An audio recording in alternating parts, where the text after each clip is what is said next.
ඊතලය දිල් TV රූපවාහිනියේ සත්‍ය සොයා යන ස්වාධීන පැතිකඩ ඊතලය ආයිබෝවන් සුබ දවසක් වේවා. අදත් ඊතලයේ කාලින වැඩසටහනේ තුලින් ඔබ හමු වන මම සෞභාග්‍ය බස්නායක.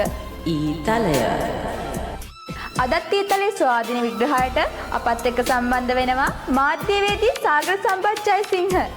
ආයිබෝවන් ඔබතුමාට. අයිබෝන් සෞභාග්‍ය අයිබෝන්. අගමැතිනියට විරුද්ධව කරන වෛර ප්‍රහාර වහා නවත්තන්න කියලා මහාචාර්ය ආචාර්යවරු නිවේදනයකින් සඳහන් කරලා තියෙනවා. ඉතින් ඇත්තරම කිව්වොත් එහෙම මේ පාර්ලිමේන්තුවේ ඉන්න සමහරක් කට්ටිය අටපාස් නූගත්තුනේ.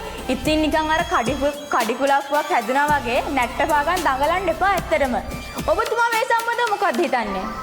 සෞභාග්‍ය මමත් කියන්නේ අගමැතිතුමියට විරුද්ධව තියෙන බොරු චෝදනා වෛර ප්‍රහාර නවත්තන්න කියලා. මොකද ශ්‍රී ලංකාවේ රජයක් විදියට ඇත්තටම ශ්‍රී ලාංකිකයන්ට තියෙන රජයේ අගමැතිනියට මෙහෙම උපහාස කරන එක ඉතාම වැරදි දෙයක්, ඉතාම ම්ලේච්ඡ දෙයක්. අපි හෙලා දැකිය යුතුයි.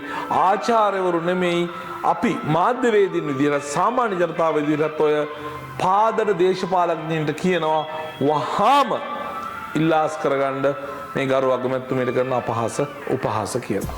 ඊතලය අල්ලස් දූෂණය නැති කරනවා කියලා ආපු ආණ්ඩුව කෝටි 1000ක වංචාවක් කරා කියලා සජබේ අජිත් පී පෙරේරා කියනවා.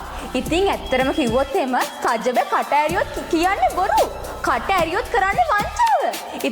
ඉතින් අපි දන්නවා අතීතයේ සිදුවුණු සිදුවීම් එක්ක කවුද මේ මෙහෙම කරන්නේ කියලා. මාධ්‍යවේදියෙක් විදිහට ඔබතුමාලත් මකට පහ කියන්න ඕනේ නේද? ඇත්ත සෞභාග්‍ය. සජබේ කට ඇරියොත් බොරු කියන්නේ ඔයා හරියටම හරි.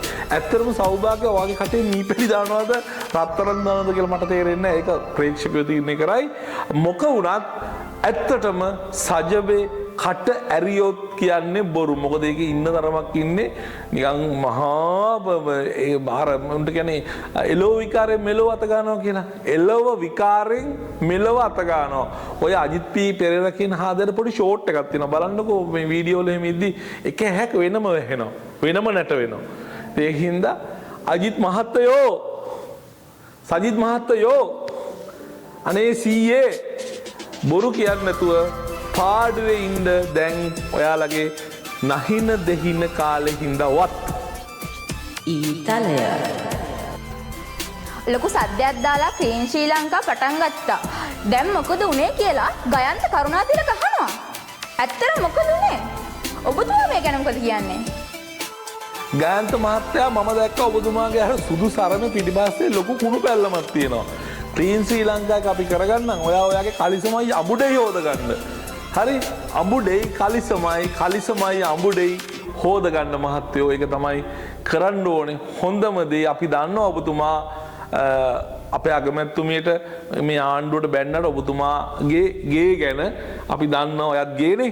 ඒක හින්දා පුළුවන් තරම් තමන් වීදුරු ගෙවල් වල ඉඳන් මඩ ගන්න නැතුව ඉන්න පුරුදු වෙන්න එක තමයි හොඳ.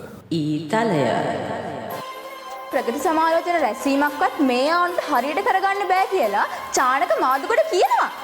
ඇත්තක්ද මේක? ඇත්තටම සෞභාග්‍යා ඔය රොෂාන් මාදුකට කියන හාදයක් මට මතකත් නෑ. මිනිහා දේශපාලකයෙක් දනේ මන්දා. මොකා හරි කමන්නේ. මේ ප්‍රගති සමාලෝචන රැස්වීම නෙවෙයි. මේ ආණ්ඩුව කෙරුවේ ලෝකෙ හෙල්ලිච්ච රැස්වීම. අපේ ජනාධිපතිතුමා ඊයේ පෙරේදා සහභාගී වුණා මාතර රැලියකට. මං හිතන්නේ දකුණු ආසියාවේ වැඩිම සෙනග අර මොකෙන්ද මන්ද නළුවෙක් ඉන්නේ අර මේ ඉන්දියාවේ. අන්න ඒ මිනිහා බලන්න යනකොට වඩා සෙනග ආවා ඊයේ පෙරේදා තිබිච්ච රැස්වීමට. ඉතින් ඒ හින්දා විපක්ෂයට දැන් මූත්‍රාවක් කරනවානේ කලිසමේ මූත්‍රා යනකොට හොඳ කතාවක් තියෙනවා කියන්න රෙද්දේ කියලා හිටන්. නමුත් මම ඒක නොකිය කියන්නේ කලිසමේ චූ යනවා.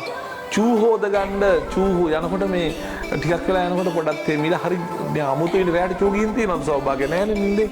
ඒකින්ද අන්න එහෙම දන්න කට්ටිය දන්නවා. පොඩි කාලේදී ගොඩක් අයට මතක නැති හින්දා ওই මුත්‍රා යනකොට නොදැනී මුත්‍රා යනකොට බයට මේ අනික් වැඩෙත් වෙනවද දන්නේ නැහැ. ඉතින් ඕ වගේ දේවල් කියනවා. ඒ හින්දා අපි ඒව ගණන් ගන්නෙ නැහැ. අදත් ඊතලයේ කාලින වැඩසටහන තුලින් හමු වුණා සෞභාග්‍ය බස්නායක. ඉක්මනින් හමු වෙමු. Dill TV රූපවාහිනියේ කාලීන හා ප්‍රවෘත්තියන් දිල් ටීවී හදවතේ නාලිකාව